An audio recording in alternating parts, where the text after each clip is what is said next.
Internet applications. So in an internet application, first of all, we have to talk about a web application. What web application is? It's also a program that run on remote server while its user interact with it through web browser.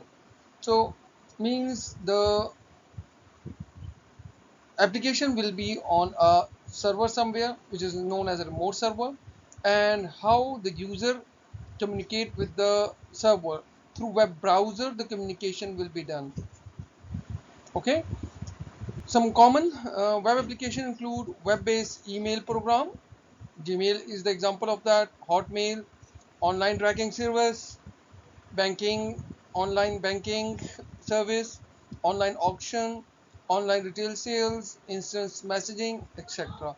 These are the example of web application. Web applications are made through PHP or ASP. Okay, PHP or ASP application. Another one is a cloud computer application. Okay, most of the people think that web-based application and cloud-based application, they are same, but I don't think so. These are the same. There's a slight difference between web application and cloud computing application. Cloud computing application are basically web application, but web application we cannot say they are cloud computing application. Okay, so cloud application is a program that support cloud computing. A cloud application is entirely stored on a remote server, and it delivers over to the internet through a web browser. Okay, users of a cloud application need a computer with a high-speed internet connection. I have searched from internet. Some cloud computing applications has been mentioned over there. You are not just accessing a server through browser. You are accessing your server through browser, or can be a application. Means all the computation is done through a cloud system. Okay, next one is social media network application. Most of you are aware of these things. Social media, right now most of you using that: WhatsApp, Facebook, Twitter. Okay, so these are the social media application. Social media is an internet based communication system that allow the creation and exchange of information, idea, common interest, and other forms of expression. On a social media, what we are sharing basically, we are exchanging information and ideas, or some common interest. Just what I like, what you like, what our common interest. Let's suppose any concept is there, and what do you think about that concept? Okay, or you can express your thinking. Okay, and you will put on a social media. Social media websites connect user with their friends, family, and colleagues through the use of internet. How you are connecting with the friends? Okay, again, internet is required for that. On a Facebook, okay, some on a Facebook, mostly while you search for somebody, So automatically it find out these friends, or these are your family members. Okay, you can easily search them, or you can easily find out them. So when you send a request to them, they will be a friend for you. Same like a Twitter and WhatsApp. In WhatsApp we can create a group, we communicate, we share information, we put some photos, videos on that, and all the group or group members will see that. Next one is license software, open source software, and shareware and freeware. So let's discuss about one by one. License software. First of all, license software. Okay. A software license is a legal agreement that specifies the terms of use of a computer program. It defines the rights of a software developer and the user when the person purchases it. So it's an agreement between the program, okay, computer program, and the end user. Okay, so when you purchase the software, he's allowed the software, which means that he is not owner of the software. Okay, while you purchase a software, it does not mean you are the owner of the software. Generally, all system software and application software is a license. Remember that system software means operating system, they are licensed software. Application software, uh, Microsoft Office, Word, Excel, PowerPoint, Photoshop, all these are a licensed software. So means you need to purchase it. While you purchase it, it does not mean you are the owner of the software. You are just a user of a software. Okay?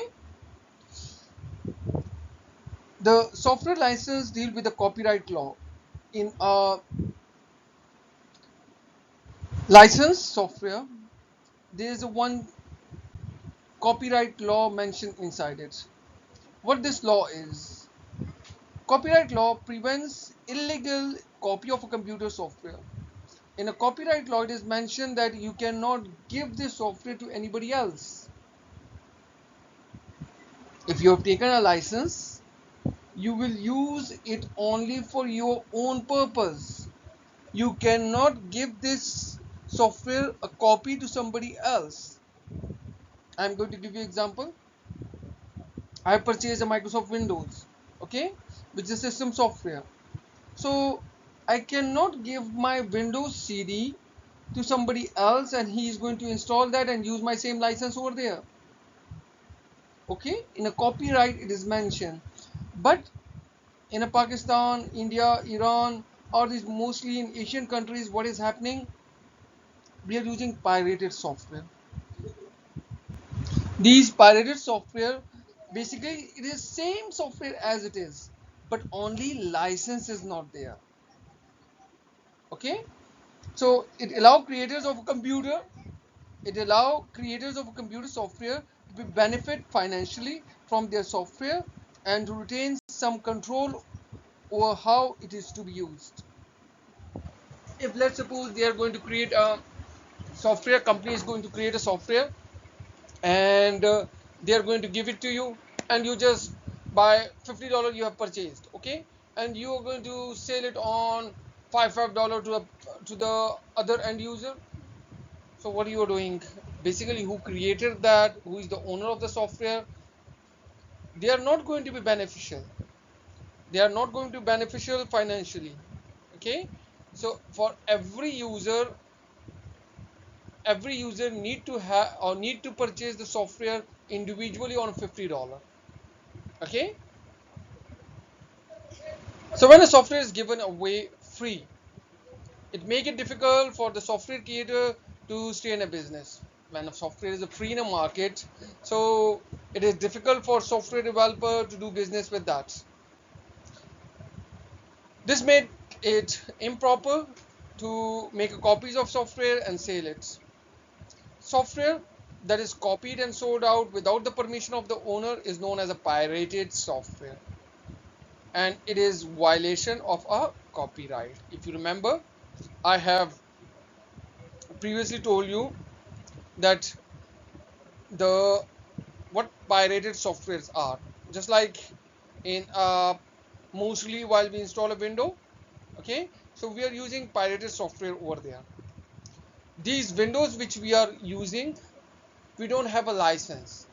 Only one person have taken license. Okay, and they just copy that and put in another CD and just sell out in a market.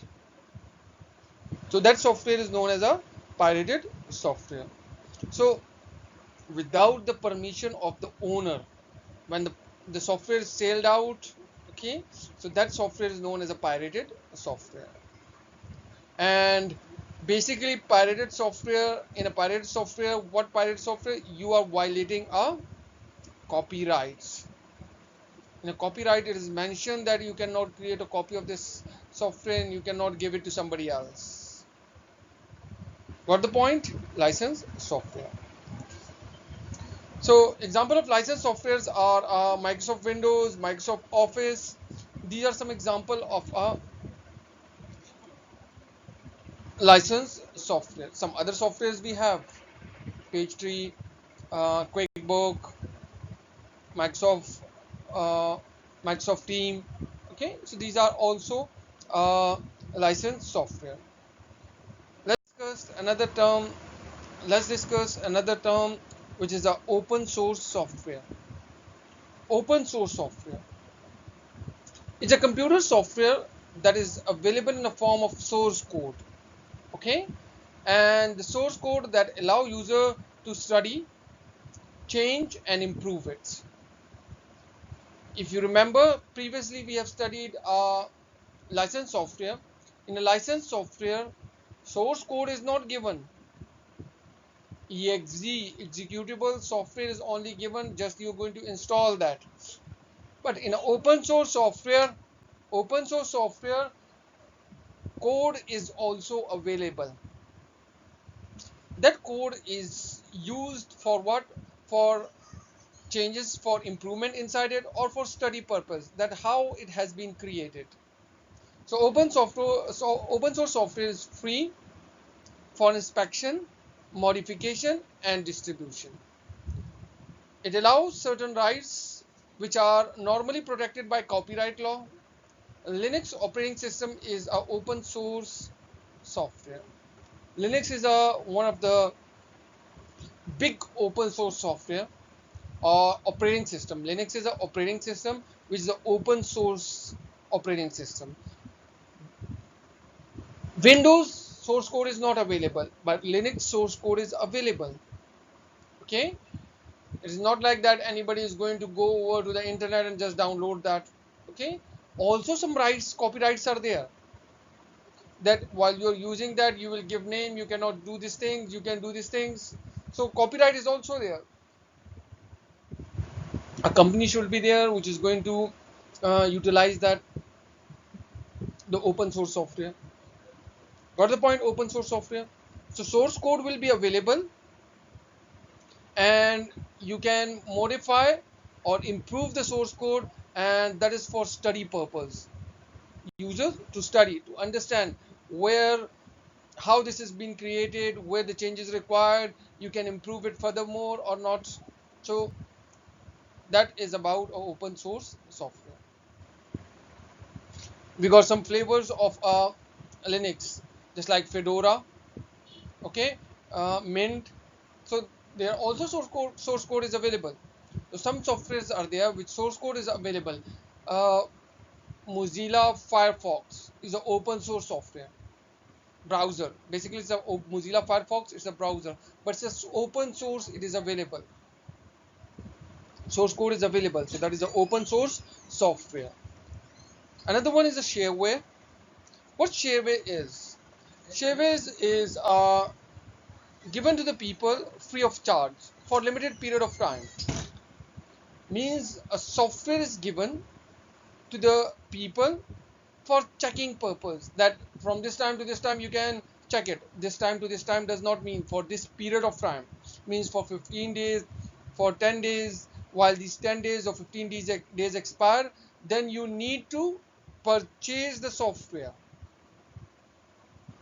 or whenever you like it, at that time you can purchase the software. So shareware are free of charge but for limited period of time. Okay, when the time expire, then the software should be purchased for further usage. So, or we can say that shareware is a trial version, means they are trial version and all the functions will be not available inside it. Just like I'm going to give you example. I got one software by name of Bells. Okay, what is the use of that? To create a timetable inside it. Okay, you're going to just put a teachers inside it, you're going to put some subjects and along with that student inside it and automatically generate a timetable for you. But but whenever you're going to print the timetable, that functionality is not allowed in that shareware. So if you need a print facility, you need to purchase that. Okay, so functionalities or functions are limited inside it. There are some types of shareware which are available as a full version, but they stop working at the end of trial period. The trial period is usually about 30 to 60 days. Some shareware can be downloaded from internet. Yes, mostly they are available on internet. Example of some sharewares are antivirus software and some others are there which are also known as a shareware software. So I think so you got the point about a shareware software. Next category come freeware software. As its name mentioned that it is completely available free. Freeware is available for use free of cost. It is usually full version of software for a unlimited period of time. Means there is no time limit is there that for 10 days, 30 days or for 1 month or for 60 days you're going to use that and then it will get expired. No. Freeware means free of cost, no time restriction is there. The software may have restriction in term of use. For example, it may be allowed for personal or academic use. Yes, this is the point. Sometimes freewares are given for personal use or for academic use. The example of that I'm going to give you here, Skype. Skype for personal is available and for academic use is available. But if you're going to use for business purpose, you have to buy that. So means freeware. Skype is a freeware. But for business, it is not a freeware. Okay? Only for non-profit use. But maybe you think that sir, if they are creating a software and they are not going to making money on that, so how they're surviving in a market? Yes, some companies create a freeware software for what? So that they're going to be uh, have a good name in a market. Okay, so they are not getting profit through that, but they are in a market. They keep themselves in a market by creating some freeware software. Once they get in a market, then they create a shareware software. Some example of freeware softwares are a Skype, Viber, Mozilla, web browser, and a lot of softwares are there which are available freeware.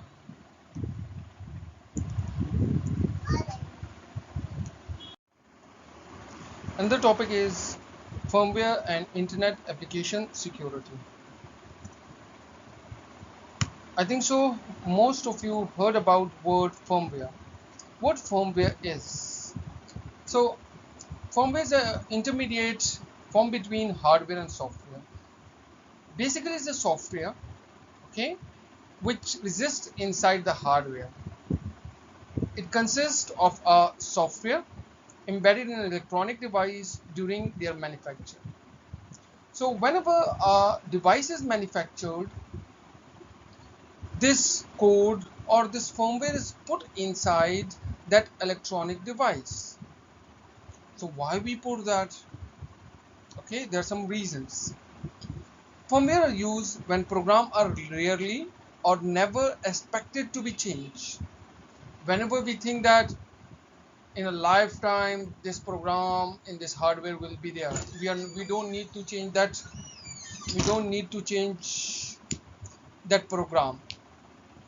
For example, in toys, appliances, or in a ROM chips. Okay. In your computer, you also have a firmware. One firmware is there. Can anyone tell me? Maybe most of you know that there is a BIOS. BIOS program is a firmware program. Okay, it is permanent on a chip, and it comes by a manufacturer. Which manufacturer? Who create the motherboard? That manufacturer put that firmware on a motherboard, on that chip, and that chip is put on a motherboard. So firmware is also used when program must not be lost when the computer or turn off, or when the power is turned off. So remember that why we need that when you turn off your computer, the BIOS remain inside your computer. Have you installed the operating system? Yes, maybe the answer is yes. But can anyone tell me that they have installed the BIOS inside your computer? Not in a life.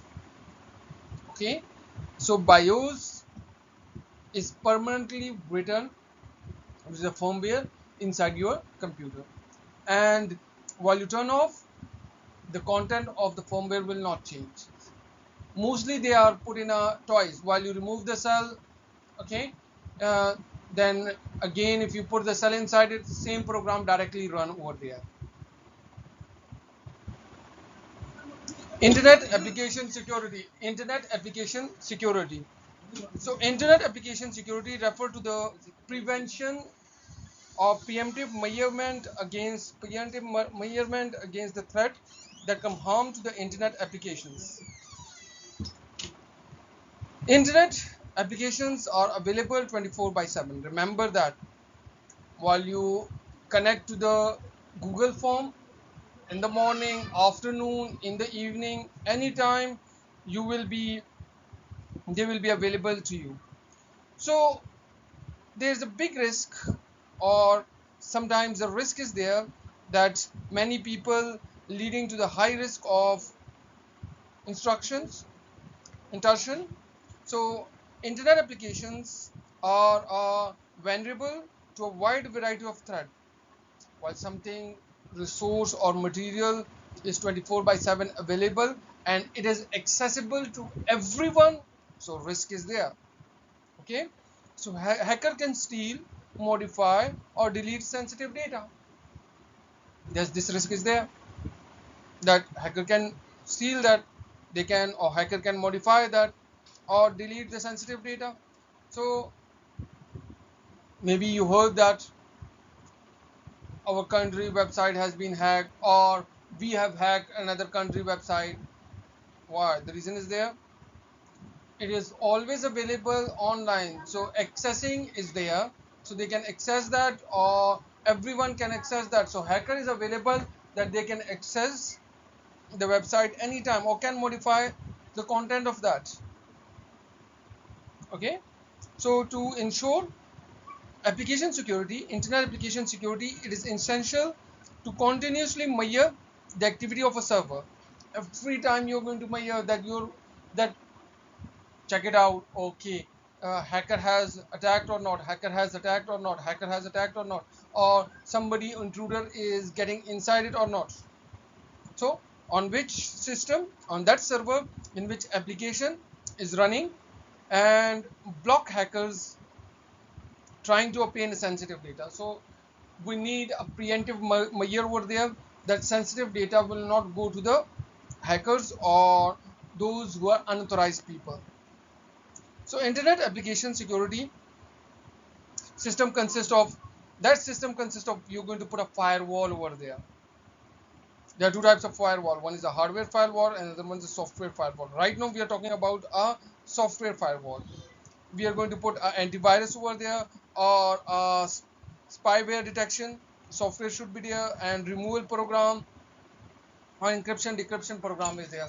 While sending sensitive data, so the data should be encrypted. While receiving a data, it should be encrypted form and then it should be decrypted, so that the if somebody in a way hack the data, okay, so he or she cannot get to know that what was in a data, so it should be in an encrypted form. So that was about internet application security. Thank you for listening me. Have a good day. See you inshallah in next class.